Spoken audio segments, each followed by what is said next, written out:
Okay, I'm going to try to make this as quick as I can.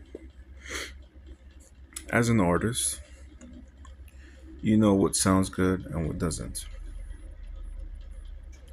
And I can wholeheartedly say that 90% of the rap music that you hear, all the way from the 80s, 70s, 90s, all the way up until now,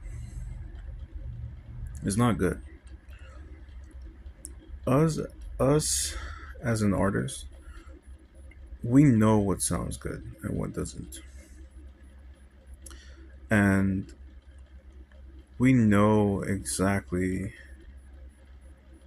what it is or what it takes to come to the realization that something is good or bad.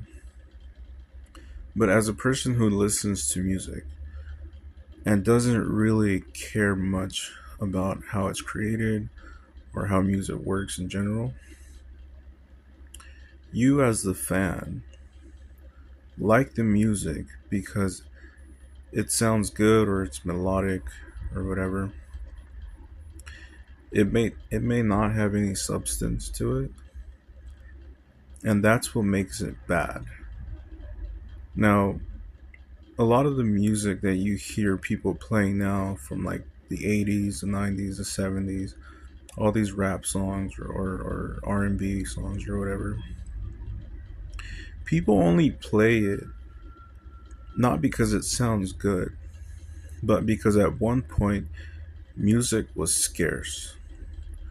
And what I mean by that is that people used to have to go to a label company, get a record deal, put out a record as a vinyl or a cassette or on the radio or whatever. But artists weren't as easily accessible as they are now.